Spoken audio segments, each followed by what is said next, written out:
Hello and welcome everyone. I'm Kartik Nagarajan, and today on this podcast, we will be talking about overcoming the value gap for contracts in outsourcing engagement. Every business has contracts to manage. Failure in managing contracts can leave organization exposed to vulnerabilities of all kinds, which can dent reputations, distress business relationships, and limit opportunities due to inefficiencies and direct value leakage. This is where effective management of contracts related to outsourcing chips in. To better understand how contracts have to be effectively managed in the outsourcing engagement, we have Kit Burden with us today. Kit is a partner in Technology and Sourcing Group and the co-chair of DLA Piper's sector for the last 9 years. Kit advises clients in the areas of outsourcing and complex technology transactions, advising both users and suppliers of IT and outsourcing services, as well as concerning all aspects of the procurement services. He's been recognized by the Legal 500 Hall of Fame and was also awarded the Legal Advisory of the Year in 2018 at the Global Sourcing Association UK for the top performance and professional awards. Kit is also the author of four separate books on technology and outsourcing topics. With that, I'd like to welcome Kit on the broadcast today. Hi, Kartik. Thanks very much for that introduction. I almost don't recognize myself. Look at you are a very famous personality in the industry that you belong. So it's a pleasure for us to get your views for the audience. So with that, I'll be asking a couple of your questions to get your views. If you're okay, we can start the podcast. Absolutely fine, Kartik. Thank you, Kit. So how do you see, Kit, customers and service providers approach their day-to-day management of outsourced contracts? Well, that's a very good question, Kartik, and the answer is that it's with varying degrees of success in reality. If we look at the service provider side of the spectrum to begin with, clearly they should do it very well because outsourcing agreements are, after all, what they do for a living. So it's repetitive for them, it's part and parcel of business as usual. And they do tend to have people who are identified as being in a contract management role. And therefore it's something which they have a focus upon and should have experience in. However, whilst they do tend to be better resourced than the customer side of the equation, unfortunately, something of a repetitive pattern that we see of failures on the part of the service provider community to manage the contract appropriately. And I think largely that becomes an issue because they focus very much upon the relationship with the client and ignore perhaps what the contract says. And what that unfortunately will mean is that if everything goes well with the client, then everything is hunky-dory because the relationship is good anyway. But if things start to go somewhat off track, they may then find that they haven't adhered to whatever processes the contract has laid down, and then may be denied some of the relief or protections which they may have perhaps fairly thought they would be entitled to, but which they become then disentitled to because they haven't served the right kind of notice or they haven't raised the issue in the right kind of way. And of course, if things do become difficult, those are exactly the kind of failures in management that the customer will jump upon. Okay. Now, from the customer side of the perspective, it's a little bit different because customers, with some exceptions, don't tend to be repeat outsourcers. So they won't do it as a business as usual endeavor, and therefore they will be less sophisticated and less well resourced. So they won't necessarily have experience in partner management. And even if they have a procurement team helping them with setting up the outsourcing arrangement in the first place, they won't necessarily properly understand the different skill set between a procurement function and partner management.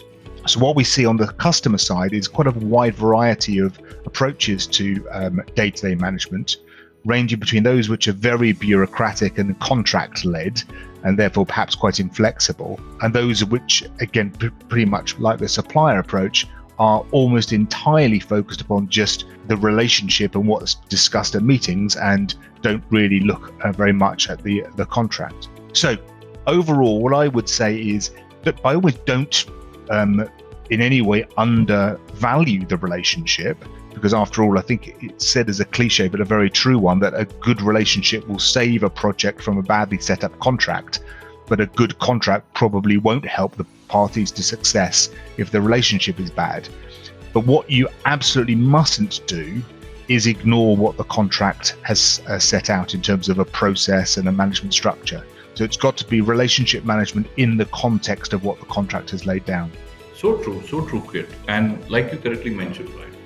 Purely from a supplier's end, it is repetitive, but at the same time, there are some nuances that are maybe literally missed till you get to the other end of the relationship, right? Things fall apart, and therefore you feel, oh my God, I didn't adhere to the contract really well. And on the other side, from a client or customer perspective, it starts with a relationship, and because outsourcing contracts for that one customer might not be many, so it's kind of less sophisticated, more relationship driven, etc. So it's very valid.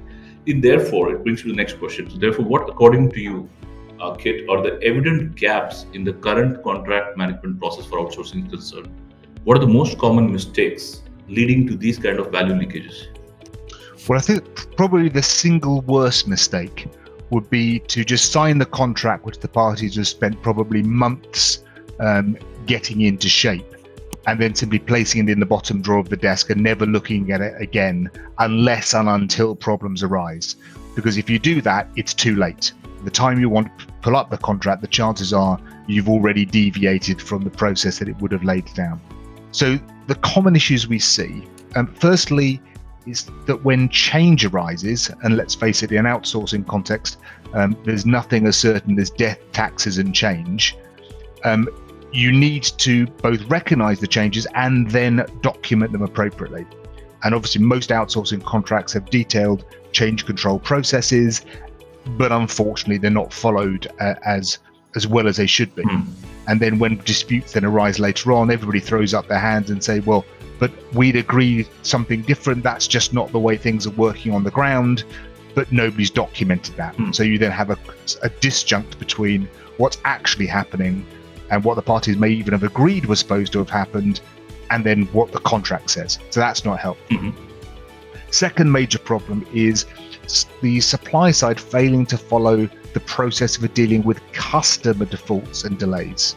So in most large-scale outsourcing contracts, we see clauses which are variously called either the relief event clause or the excused event clause, and the net effect of that kind of provision is to say that even if the customer is to blame for delay or not doing something, the supplier will only get relief for the consequences of that if it has contemporaneously, and often with a specific format or template, actually notified the customer of it in writing, so as to enable the customer to take remedial action. So very often we see projects where arguably the customer hasn't done what it was supposed to do, but the service provider hasn't then notified appropriately and therefore loses the entitlement to relief. And that then can feel very unfair, but nonetheless is what the contract will be mandating. The third problem is failing to produce what I would see as being a crucial deliverable following the conclusion of any contract, which is the creation of some kind of manageable contract guide. So rather than having to go back to the full contract on a day-to-day basis, instead to create some more handy user guide, which will say, what is it that's supposed to be done, by when, what key deliverables are there, so that you've got a much more manageable and user-friendly guide, which will ensure that things aren't missed. I think the fourth point I would pick up is that the parties do need to understand that partnership is key to an outsourcing arrangement. And again, to use a cliche, it's often said that an outsourcing is like a marriage, in the sense that it's something that you don't just say your vows at the beginning, you just need to work at it over a period of years thereafter. So both parties need to recognize, I think, just conceptually that is the case, and be willing, therefore, to work at it, regardless of what the contract says, but to recognize that they need to do those things. And then the final thing I would say was the problem in terms of contract management is, again, on the customer side, which is when they fall into the trap of micromanaging the supplier. And by that, I mean that often they'll have had ways of working before the outsourcing took place. And then when they sign the contract, they pass on responsibility to the supplier.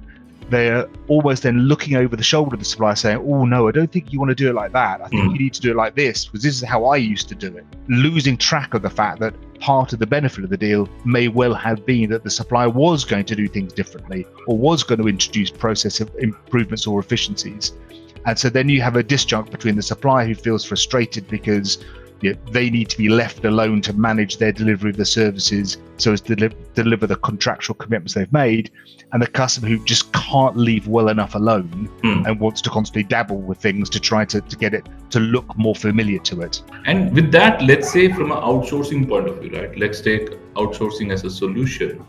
How do you see this? And this is the new coin, right? Everybody started using, right? OAS, which is outsourcing as a solution, to firstly assess all the possible gaps, right? What the gaps exist, and then therefore also do the implementation of the right set of process and technology at the very onset. So, what's your take on how do you see this entire outsourcing solution working for you?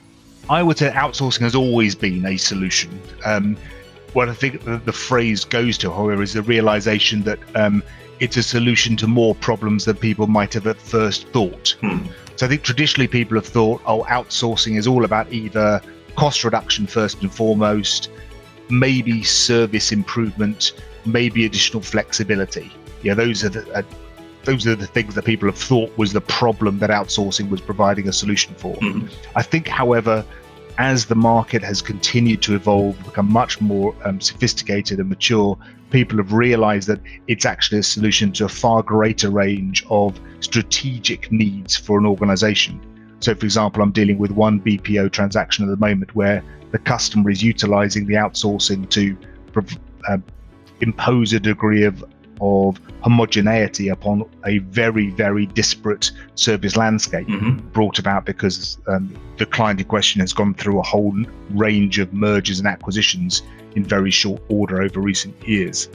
So there the outsourcing is about actually obtaining a degree of strategic control over the customer's own business. So I think it's very important to realize that the solution that the outsourcing transaction is geared towards may have lots of different facets. So it could be cost reduction, it could be service improvement, it could be increased flexibility, it could be shifting spend from CapEx to OpEx. All of these levers may be equally important to the customer and indeed to the service provider. But what's absolutely key is that the people who are setting up the deal and then the contract negotiators who follow thereafter are very aware of what those key drivers are so that they can make sure that the contract which is then negotiated actually fits with the priorities of the parties. What all too often we see as a failure in the process is that people who pull out a standard template contract or a standard template process and think, well, this will do. But the reality in outsourcing is that it is not a one-size-fits-all process, and you therefore need to understand, well, yes, outsourcing is a solution, but what is it a solution for? And let's make sure then that we aim appropriately. And therefore it brings to a different set of questions on outsourcing, right? So for example, based on your experience, Kit, what are the expected deviations in a typical outsourcing model? And how can one ensure that the deviations are lessened and therefore the deliverables remain on track? What's your take on that? So the possibility for problems arising, obviously they're very, very varied depending upon the nature of the service, the nature of the customer, the geography involved and so on. But if I was to pick out the most common issues of service delivery that we see arising.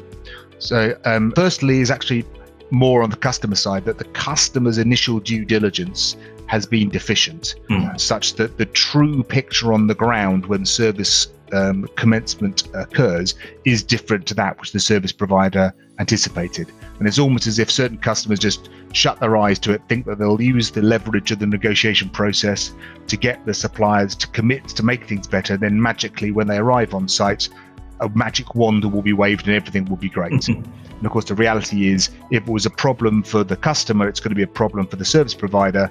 And it's just then a question of, well, who then runs the contractual risk and burden. And even when I'm on the customer side of the fence in terms of negotiations, I don't think that's a good thing to do, because the last thing you want is a service provider who is bleeding from day one. Correct. So that's the first problem. Second deviation is where, unfortunately, the service provider has just underestimated the complexity of the customer requirements, or equally may have overestimated its service delivery capabilities. And unfortunately, running competitive procurement processes, as most major outsourcing transactions go through, exacerbates this risk, because service providers obviously are very keen to win the work. Obviously, they will be pushed to do things in terms of their assessment of the requirements in truncated timescales, and that may unfortunately then lead to them taking greater risks than they might have ideally taken. So then obviously you've got a contract which becomes difficult to meet in practice. Third issue is all about staff, and there's two issues in terms of staff. Firstly is in outsourcings in many jurisdictions, it will involve staff transfers. So obviously in Europe that may happen as a process of law because of the Acquired Rights Directive, but in other jurisdictions it will be situations where the customer wants offers to be made to enable existing personnel who have subject matter knowledge to transfer across as part of the deal. So the first problem is, what if a number of those crucial staff with all of that knowledge don't transfer across?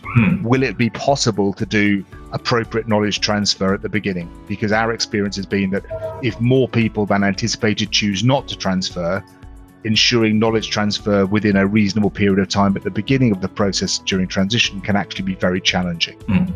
Even once the contract has started, there may then be issues of staff attrition, and this obviously varies from jurisdiction to jurisdiction. But sometimes staff attrition rates shoot up. It may be just because of how hot the market is running generally, but we've even seen examples with some nearshore centres, for example, where staff attrition all of a sudden goes through the roof for a particular service delivery centre because one or more competitor organisations have just started a new service delivery centre in the near vicinity and have obviously then paid a premium to attract lots of staff across to them.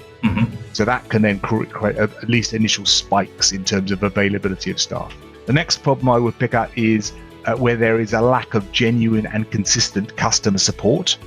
So it may be in terms of the availability of the customer's IT systems, it could be in relation to the quality or availability of customer information. But back to my point about it being a partnership, sometimes it's the customer who is not helping the service provider to deliver, which is the root cause of the problem, rather than just the service provider being negligent or not assigning sufficiently qualified or experienced staff. And then the fifth cause of deviations is a lack of genuine transparency and willingness to work through problems together. So there is a tendency on both sides to perhaps hide the fact that, for example, transition is running behind schedule, or that there is a greater than anticipated degree of difficulty in achieving some of the anticipated transformation activities. And if you don't tell the other party sufficiently early, firstly, you remove the possibility that maybe they can do something to help, and you likely increase the chances of them being more frustrated and more upset when eventually you have to disclose the problem later on, when the chance of doing anything about it are much reduced. Now, the contract obviously will probably deal with a lot of these issues in terms of setting out what the remedies will be if things go off track. But the best solution in actual fact is to have a contract which, through its provisions and the governance structures which it includes, actually encourages openness, and while still reserving the sanctions for ultimate project failure if that was to arise, also allows for the possibility of incentivization for project success. And that's where we get towards that almost mythical beast of the win-win contract. Got it. And like you correctly mentioned, right, I think it's even the customer who should be pushing for openness, transparent contracts, so that the supplier are able to come to terms on the issues and they can jointly work up, right? So with that, let's say if there is one advice that you'd like to give it for outsource work, right? What advice would you give organizations to customers to ensure continuous value improvement in their process especially if they work with an outsourced partner, right? Because that's where it becomes tricky. So, what are some things that you'd like to talk about based on your experience? So continuous value improvement, again, is something which is easy to write into a contract as an aspiration, but quite difficult to ensure that it's delivered in practice. But if I was to pick out the things which would be most likely to engender that type of continuous value improvement, it would probably be just four things. Firstly, don't overcomplicate the governance structure. Focus upon the meetings and reports which are generally required so that you don't lose sight of the wood for the trees. Mm-hmm. Secondly, in doing so, ensure that you've got appropriately senior people involved. And that's on both sides, because appropriately senior people on the service provider side will be most likely to be able to mobilize resource and activity from the service provider, and appropriate people on the customer side are more likely to be able to make the necessary calls to make sure that any blockages are cut through on the customer side. Thirdly is always to remember from the customer's perspective about the attractiveness of the carrot as well as the threat of the stick. So yes, contracts will necessarily need to think about sanctions and remedies in the event that things go wrong. To my experience, service providers are just as likely, if not more likely, to pull their fingers out and make sure that good things happen, including in terms of a future delivery of continuous value, if there is some tangible upside for them doing so. So whether that's through some kind of gain share mechanism or some setting up some kind of innovation fund, all of these are options that we have seen put in place in well-run arrangements. And then coming back to a comment I made just before, I would value transparency and openness in all things. I mean, there is a tendency, I think, to be a bit worried about how the other party might react if you come clean and share a problem that you have with them. But to my mind, people tend to react better than you think they're going to be as long as you are honest with them, and are more likely rather than less likely to work with you to help resolve them. So true, so true. Thank you, Kit, for a very informative conversation on overcoming the value gap for contracts and outsourcing engagement. I'm sure that all our listeners will benefit from these insights. Thank you everyone for listening in. If you have any questions on this subject or have suggestions for future topics, please write to us at thinknext@nextime.com. You all have a great day ahead. Thank you all. Bye-bye.